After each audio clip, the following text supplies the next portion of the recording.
à tous, j'espère que vous allez bien. Alors avant de commencer, j'aimerais souhaiter une joyeuse fête des mamans à toutes les mamans, que vraiment cette journée elle puisse être douce et que vous puissiez être entourés de vos enfants. Alors ça fait maintenant 5 semaines qu'une nouvelle série a commencé, celle des petites prophètes.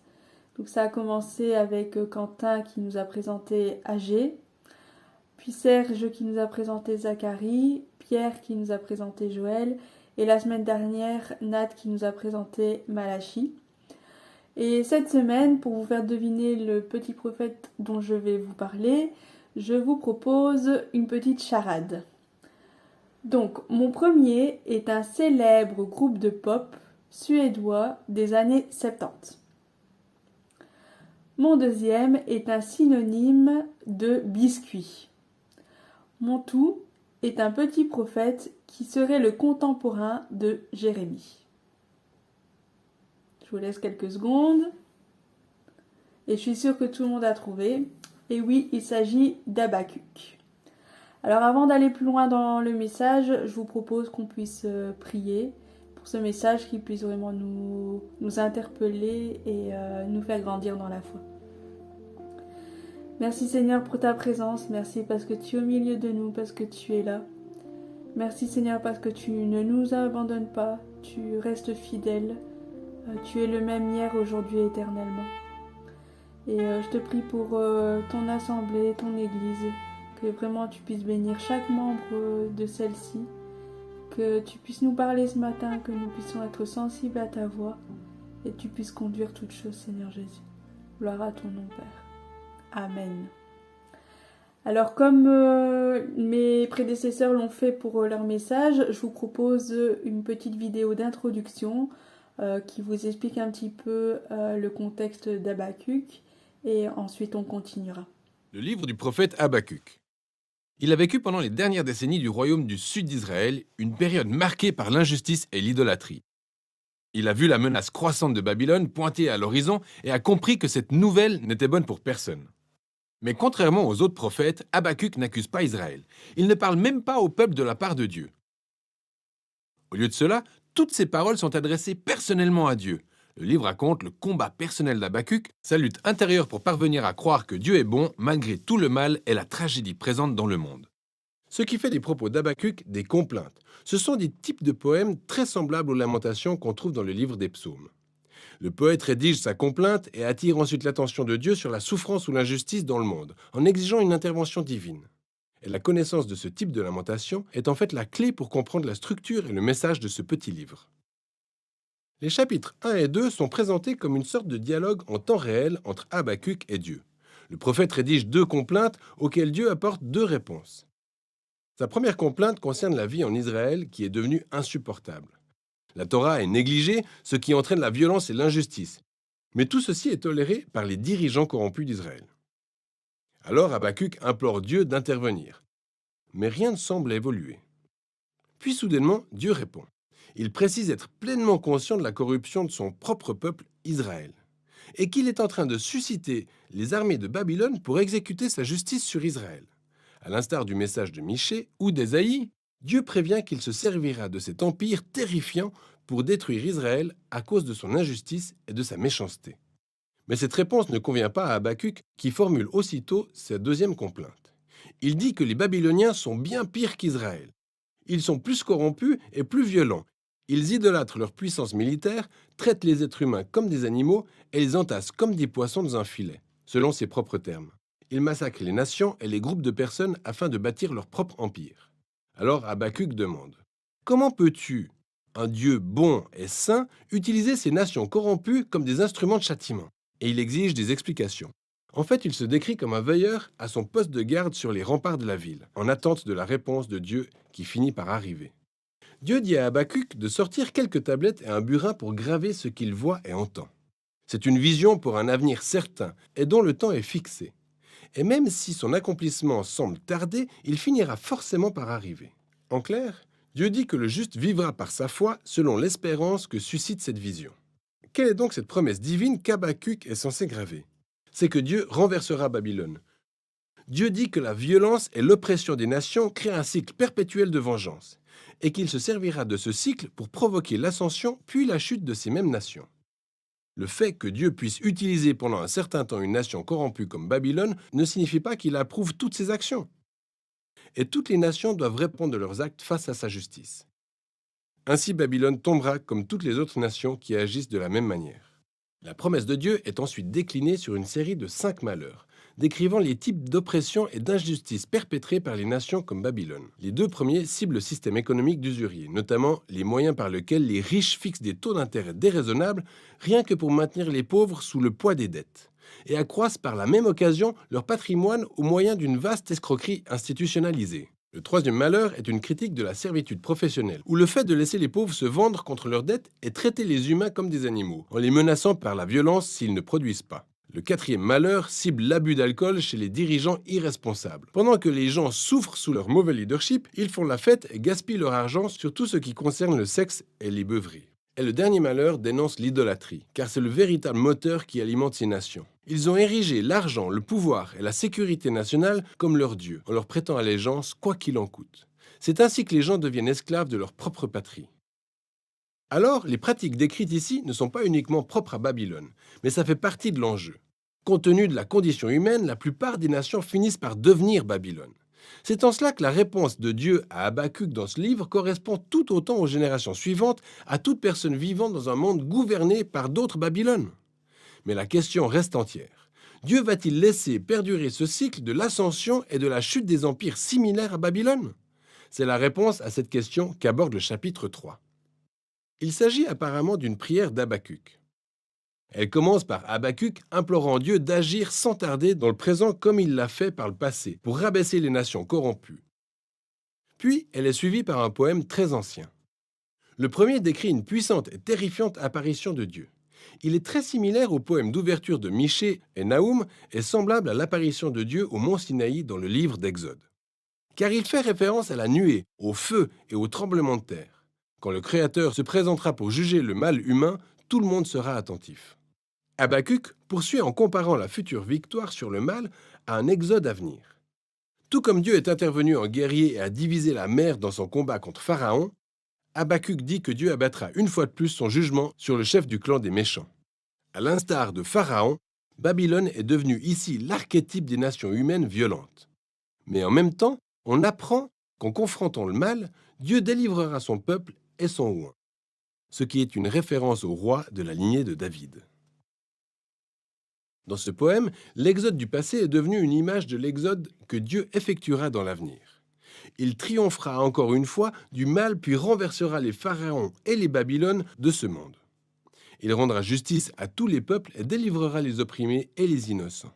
C'est donc cette attente qui permet à Habacuc de conclure le livre sur une louange pleine d'espérance. Même si le monde s'effondre et que les champs ne donnent pas de la nourriture à cause d'une sécheresse, d'une guerre ou autre, il choisira de se confier en son Dieu et de se réjouir dans les promesses de son alliance. Alors que ce livre tire à sa fin, on voit Habacuc incarner le parfait exemple du juste vivant par la foi.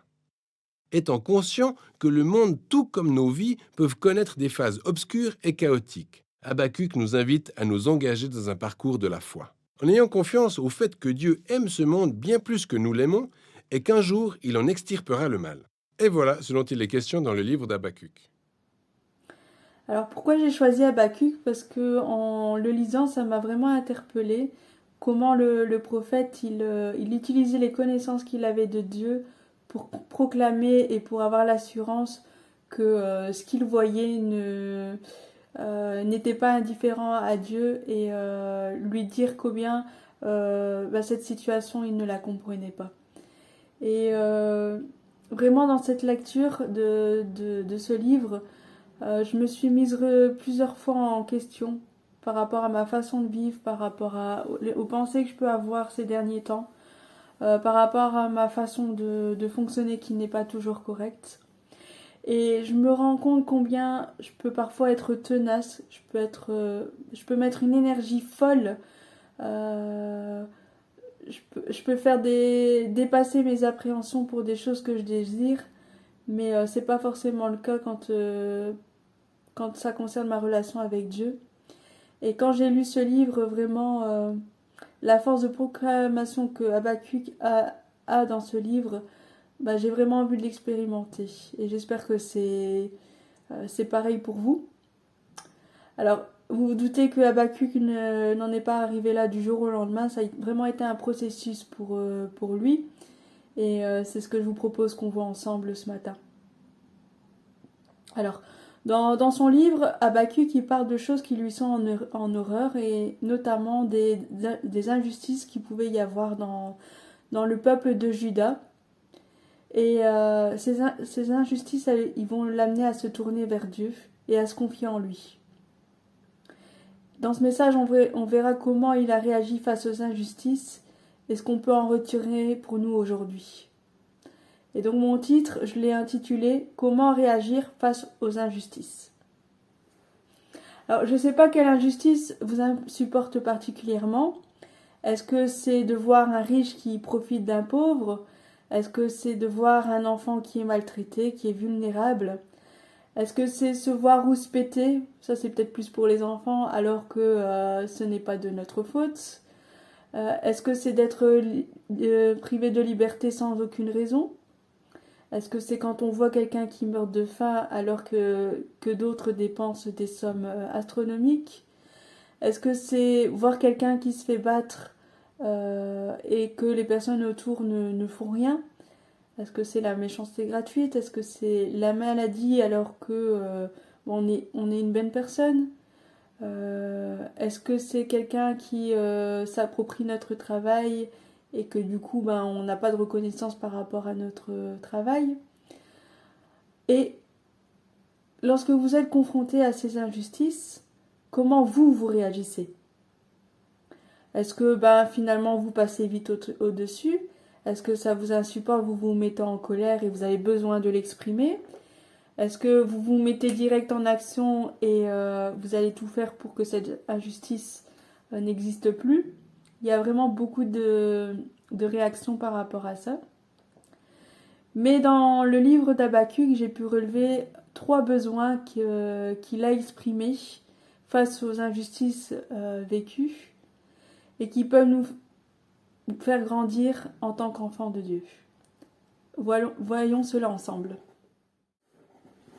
Alors le premier besoin exprimé par Habakkuk, c'est celui d'exprimer à Dieu ce qu'il ressent. Et pour vous en parler, je vous propose qu'on lise les premiers versets, donc le chapitre 1 du verset 2 à 4. « Jusqu'à quand, ô Éternel ? J'ai crié et tu ne m'écoutes pas. J'ai crié vers toi à la violence et tu ne secours pas. Pourquoi me fais-tu voir l'iniquité et contemples-tu l'injustice ? Pourquoi l'oppression et la violence sont-elles devant moi ? Il y a des querelles et la discorde s'élève. Aussi la loi n'a point de vie.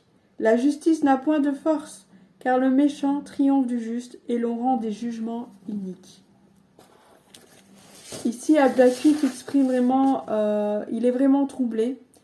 Il existe des injustices, des conflits, des querelles au sein du peuple de Juda et vraiment ça commence à insupporter Habakkuk qui a besoin de l'exprimer.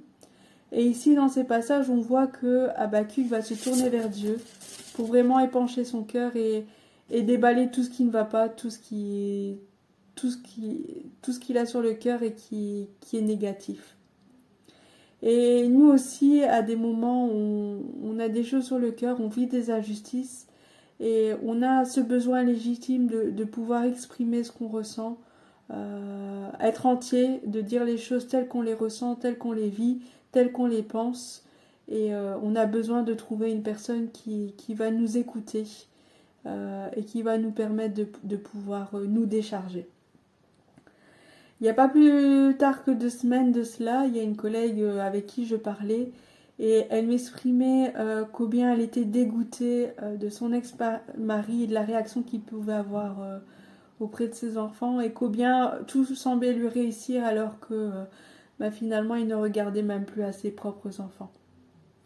Et ces injustices, on peut les vivre qu'on soit chrétien ou pas chrétien, mais ce qui fait la différence pour nous, c'est que nous avons le Seigneur et qu'on peut vraiment épancher nos cœurs auprès de lui. Alors, c'est pas mal de trouver quelqu'un, de pouvoir parler à une personne de confiance de ce que nous vivons, de ce que nous ressentons, loin de là. Mais la personne qui est la mieux placée pour pouvoir nous aider, pour pouvoir nous écouter, pouvoir nous réconforter, pour pouvoir nous permettre de dépasser tout ce qu'on ressent qui est négatif, ben finalement c'est Dieu lui-même. Alors pendant de très nombreuses années, vraiment j'avais du mal à exprimer à Dieu ce que je ressentais, à pouvoir être entièrement moi devant lui. Parce que j'avais l'impression que si je lui exprimais ce que je ressentais, mes émotions négatives, si j'exprimais mes interrogations sur pourquoi il agissait pas dans la situation que je vivais, bah finalement je manquais de foi. Et oui, vraiment je manquais de foi et je n'étais pas vraiment convertie parce que j'osais lui dire les choses telles quelles. Et aussi, je me sentais pas digne de pouvoir lui dire ce que je ressens, lui qui est tout puissant et moi je viens là et qui suis-je pour pouvoir lui dire, pour pouvoir lui dire bah, pourquoi tu n'interviens pas dans la situation. Et à travers mon témoignage et ce que j'ai compris, je pense qu'on peut relever deux erreurs qu'on peut penser, qu'on peut avoir, qui nous empêchent vraiment d'épancher notre cœur auprès du Seigneur et d'être entier avec lui. Le premier, c'est de penser que de pouvoir tout lui exprimer, nos interrogations et nos émotions négatives, c'est manquer de foi. Oui, c'est vraiment une erreur parce que voilà, le Seigneur, il nous connaît mieux que nous-mêmes. Jérémie nous dit qu'il nous connaissait même avant que nous soyons nés. Et quelque part, le Seigneur, il veut qu'on puisse lui dire tout ce qu'on pense, tout ce qu'on vit, tout ce qu'on vit mal, tout ce qu'on vit bien. Le Seigneur s'intéresse, il le sait déjà, donc finalement, il n'a pas besoin qu'on lui dise. Mais ce qu'il veut, c'est qu'on soit entier avec lui, qu'il nous veut tout entier. Notre personne tout entière, avec nos défauts, nos qualités, avec ce que nous vivons de bien, nos joies, nos peines, mais aussi nos interrogations, nos doutes, nos questionnements et les injustices qu'on peut vivre. Le Seigneur veut vraiment tout de nous. Même les choses qui peuvent parfois être inavouables, qu'on ne dirait pas forcément à quelqu'un d'autre. Et la deuxième raison, c'est de ne pas nous en sentir dignes. Et finalement, si on s'en sent pas digne, c'est qu'on ne vit pas le fait, qu'on ne vit pas réellement le fait qu'on est fils et fille du roi des rois. Romains 8,16 nous dit « L'Esprit lui-même rend témoignage à notre esprit que nous sommes enfants de Dieu. » Et finalement, si on ne vit pas réellement ce statut de fille et de fils du roi des rois, que nous ne nous sentons pas enfants de Dieu, finalement, comme ce passage nous le dit, on peut demander à l'Esprit de Dieu, parce que c'est lui qui nous convainc de cela, de pouvoir nous révéler et nous faire vivre cette réalité dans nos vies. Alors, tel un enfant qui exprime à son papa, qui est rempli d'amour, on est vraiment appelé à exprimer au Seigneur ce que nous ressentons. Et c'est un besoin vraiment que le Seigneur souhaite combler dans la relation que nous avons avec lui. Je pense que David, dans la Bible, est un bon exemple de personne qui a épanché son cœur auprès du Seigneur. Il était vraiment entier. Et de nombreux psaumes nous parlent d'un David qui exprime son ressenti, ses émotions négatives, ses questionnements par rapport au fait qu'il a l'impression que le Seigneur n'intervient pas. Vous pouvez lire le psaume 42, 51, 69. C'est quelques exemples de ce que David a pu exprimer auprès du Seigneur. Alors, par rapport à tout ce que je viens de dire, vous dites qu'il y a peut-être un danger à cela, c'est le fait de s'apitoyer sur soi-même et finalement de rester bloqué par rapport à nos ressentiments face aux situations difficiles, aux injustices que nous vivons. Et justement, le deuxième besoin exprimé par Habacuc va nous permettre d'aller plus loin dans la réflexion. Le deuxième besoin exprimé par Habacuc, c'est le besoin de comprendre la réponse de Dieu. Et pour ça, je vous propose de lire le verset 12 et 13 du premier chapitre. N'es-tu pas de toute éternité, Éternel mon Dieu, mon Saint? Nous ne mourrons pas. Ô Éternel, tu as établi ce peuple pour exercer tes jugements. Mon rocher, tu l'as suscité pour infliger tes châtiments. Tes yeux sont trop purs pour voir le mal, et tu ne peux pas regarder l'iniquité. Pourquoi regarderais-tu les perfides et te tairais-tu, quand le méchant dévore celui qui est plus juste que lui? Après qu'Habacuc ait exprimé et épanché son cœur, il attend la réponse de Dieu. Et Dieu va lui répondre en lui disant qu'il va mettre fin à ses injustices en envoyant les Chaldéens. Donc les Chaldéens, c'était les Babyloniens, on les appelait comme ça à l'époque. Et donc il dit qu'il va les envoyer pour anéantir les injustes du peuple de Juda. Et ce peuple babylonien, à l'époque, il était très puissant. Il était très méchant, encore plus méchant que les injustices qu'il pouvait y avoir dans le peuple de Juda. Et face à cette révélation, Habacuc, il va être vraiment troublé par la réponse du Seigneur. Et il ne va pas comprendre pourquoi le Seigneur décide d'agir de cette manière-là. Et finalement, la réponse de Dieu, elle ne semblait pas coïncider avec la vision qu'il avait de Dieu. Et ça ne correspondait pas à la connaissance qu'il pouvait avoir du Seigneur. Dans son livre, Habacuc, à plusieurs reprises, il énonce des attributs de Dieu. Il est juste, il est celui qui délivre. Oui, vraiment, il donne des attributs de Dieu. Il le considère comme comme un Dieu qui est juste, qui rend justice. Et finalement, ça ne correspond pas à l'image du Dieu qu'il a. Il ne comprend pas pourquoi le Seigneur va utiliser plus méchant que les injustes de Juda pour intervenir dans la situation. Ça semble ne pas correspondre par rapport au caractère de Dieu et l'image qu'il a de lui. Et en tant qu'être humain, on a besoin de comprendre ce qui se passe, pourquoi les choses se passent, et on a besoin aussi d'avoir un éclaircissement auprès du Seigneur sur les situations que nous vivons. Et on a besoin aussi de comprendre, de savoir, en tout cas on voudrait savoir la manière dont le Seigneur va intervenir dans la situation dans laquelle nous vivons. On peut se demander pourquoi le Seigneur n'intervient pas immédiatement dans la situation de la pandémie, pourquoi il laisse courir les choses. On peut se demander pourquoi on est tourmenté par la maladie alors que c'est un Dieu qui guérit. On peut se demander pourquoi nous sommes dans des problèmes financiers alors que c'est un Dieu qui pourvoit.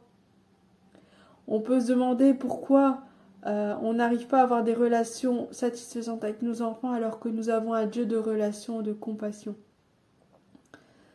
Et quand je pense à notre besoin de comprendre, je pense aux enfants qui, à un moment donné de leur vie, on va dire vers 3, 4, 5, 6 ans, vont vers leurs parents et ils posent énormément de questions parce qu'ils ont besoin de comprendre le monde qui les entoure.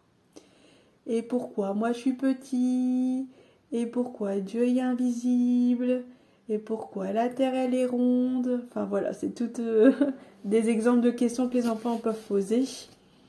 Et Yaël, c'est un petit garçon qui a vraiment besoin de comprendre les choses pour obéir et pour s'exécuter. Pardon. Et quand il ne comprend pas quelque chose, qu'on lui impose quelque chose, il est frustré et il va facilement se mettre en colère.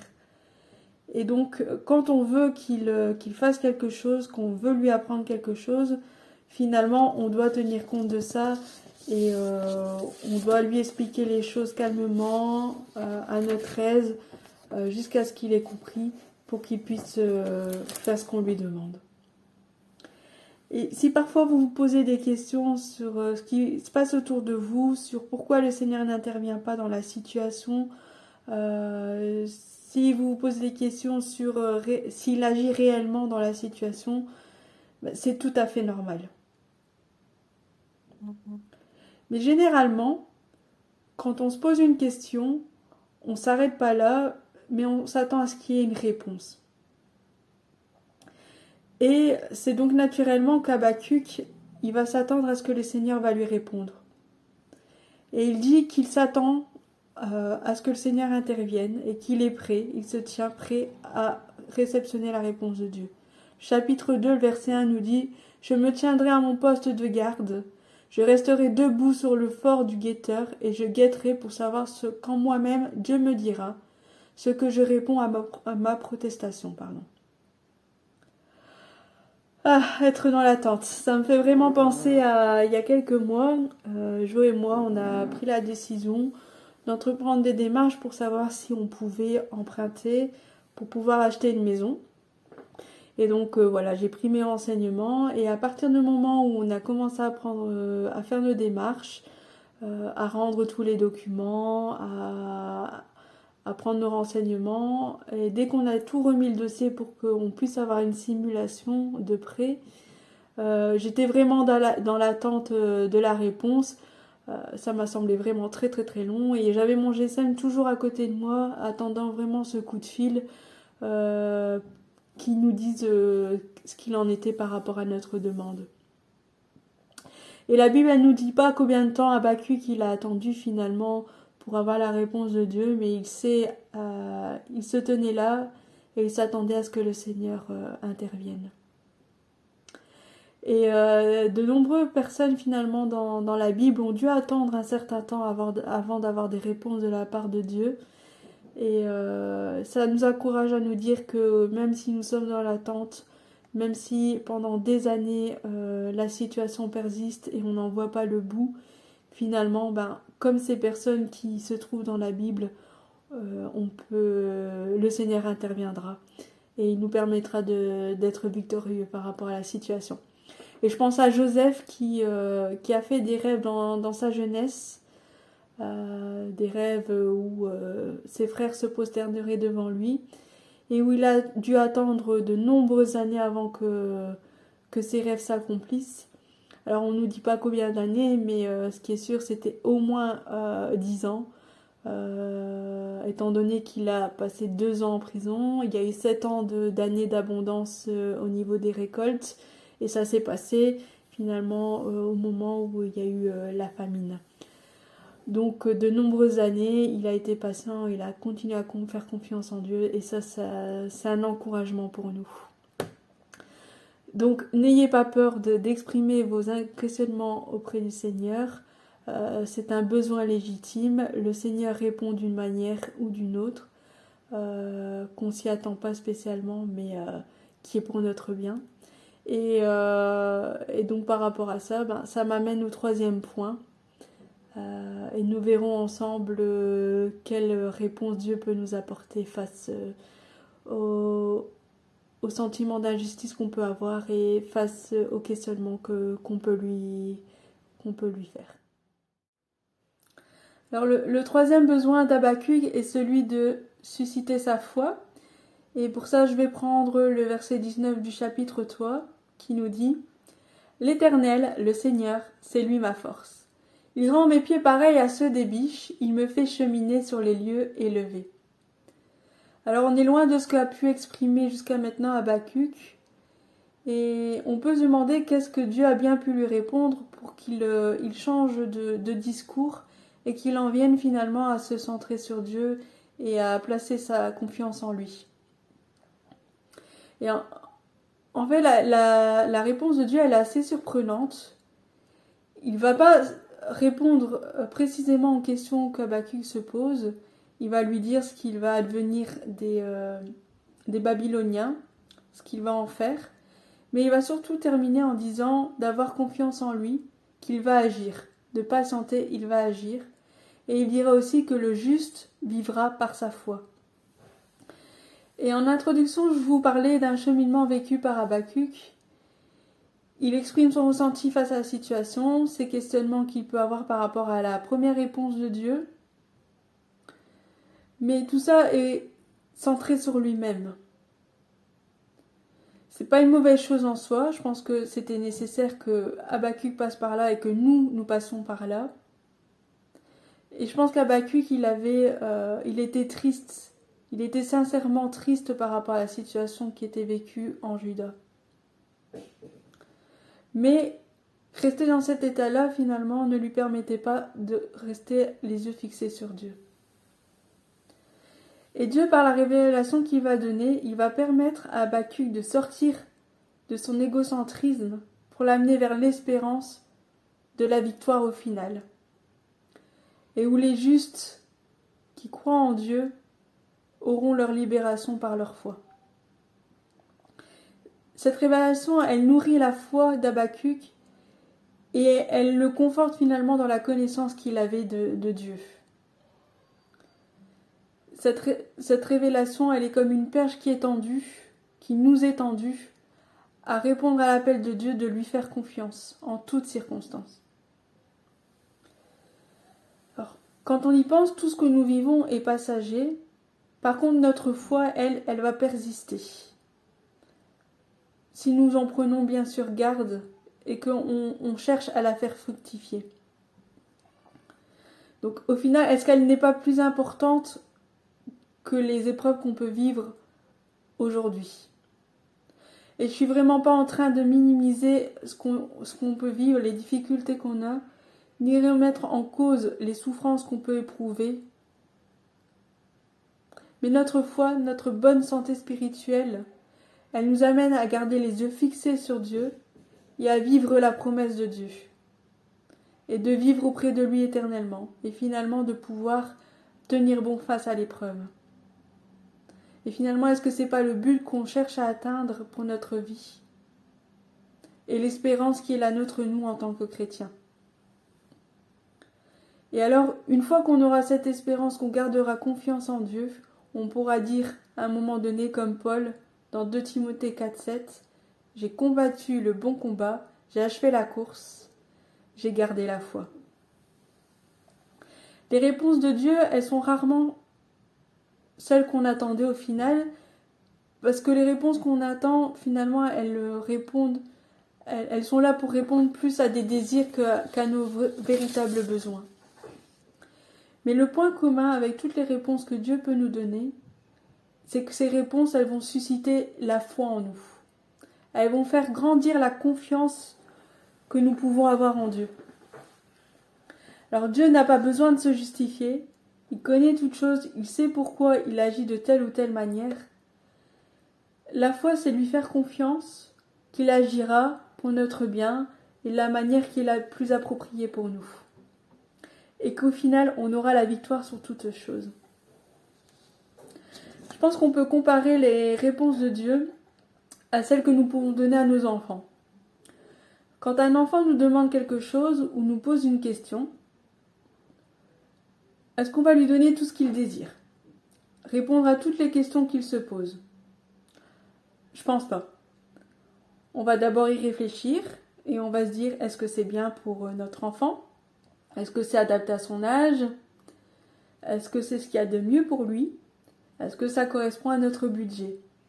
Et quand il nous pose une question, en fonction de son âge, on va lui répondre. Mais est-ce qu'à un moment donné, on ne va pas l'amener à se poser les questions lui-même et à rechercher la réponse par lui-même? Et ça, généralement, on le fait pour l'amener à ce qu'il soit de plus en plus autonome et pour devenir un adulte responsable. Et je pense qu'avec Dieu, c'est un peu la même chose. S'il répondait à chacune de nos questions, si on avait réponse à toutes nos questions, si on avait tout ce qu'on désirait, je pense qu'on serait vraiment de piètres chrétiens et on serait vraiment immature dans notre relation avec Dieu. Je pense que quelqu'un qui obtient toujours ce qu'il veut, il est toujours dans l'insatisfaction et je pense que nous, on serait des chrétiens insatisfaits si le Seigneur répondait à tout ce qu'on lui demandait et à tout ce que nous désirons. Alors Dieu répond toujours, sa réponse elle peut tarder, son intervention peut tarder, mais on en sort toujours béni. La Bible nous dit qu'on ne sera pas tenté au-delà de nos forces. Et l'attente qui est permise par Dieu, elle nous amène à grandir dans notre foi. Et moi, personnellement, je suis passée par différentes épreuves. Et dans ma tête, à chaque fois, je mettais plein de scénarios en tête. Et je demandais à Dieu d'intervenir de telle et telle et telle manière. Mais finalement, il n'a jamais répondu comme moi je le souhaitais. Et avec le recul, quand je vois comment le Seigneur est intervenu et comment moi je voulais qu'il intervenait, finalement, c'est bien meilleur que ce que moi j'aurais pu penser. Parce que lui, il connaît toutes choses, il voit toutes choses et il sait ce dont nous avons besoin et ce qui nous fera grandir. Alors j'en arrive à la conclusion. Et par l'exemple d'Habakkuk, on peut vraiment retirer plusieurs choses de notre relation avec le Seigneur. Celui de ne pas avoir peur d'exprimer ce qu'on ressent, de pouvoir être totalement vrai avec lui, de pouvoir exprimer nos interrogations, ce qui nous fait peur, de pouvoir lui dire quand on trouve qu'il y a des choses qui est inacceptables et qu'on ne le voit pas agir, que nous puissions vraiment être vrais, être entiers devant lui, mais tout en ayant cette attitude de confiance en lui et de soumission. Et comme Nat le disait dans son message la semaine dernière, on ne voit que le sommet de l'iceberg. Même si tout nous semble noir, on doit garder confiance au Seigneur parce que on ne voit que le sommet de l'iceberg et le Seigneur lui voit tout. Il voit ce qu'il y a tout en dessous. Et il faut lui faire confiance parce qu'il agira au temps voulu de la manière qui est la plus appropriée pour nous, qui est le mieux pour nous. Et aussi avoir confiance que le juste ne périra pas parce que nous avons la foi. Quand j'ai commencé à écrire ce message, j'ai vraiment senti le besoin de parler des personnes qui passent par l'épreuve de la maladie. Et ça depuis des années. Des problèmes de santé récurrents qui reviennent et qui ne semblent pas guérir. C'est comme si le Seigneur me poussait vraiment à vous encourager à garder courage face à l'épreuve et à garder vraiment les yeux fixés sur lui.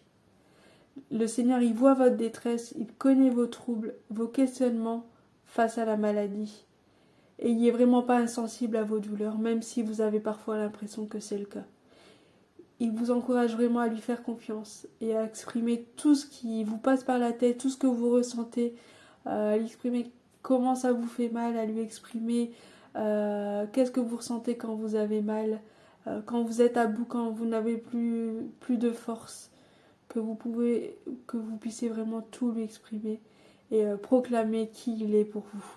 Vraiment proclamer ce Dieu qui guérit, ce Dieu qui est juste, ce Dieu qui est amour, qui est rempli de compassion. Que vous puissiez tenir bon, trouver la force en lui, et parce qu'il est vraiment celui à qui nous pouvons nous appuyer. Alors même si c'est difficile, c'est vraiment en s'approchant de lui qu'on va pouvoir trouver tout ce dont on a besoin. Que vous puissiez être bénis, que vous puissiez vraiment tenir ferme dans votre foi et garder confiance en lui. Il agira. Amen.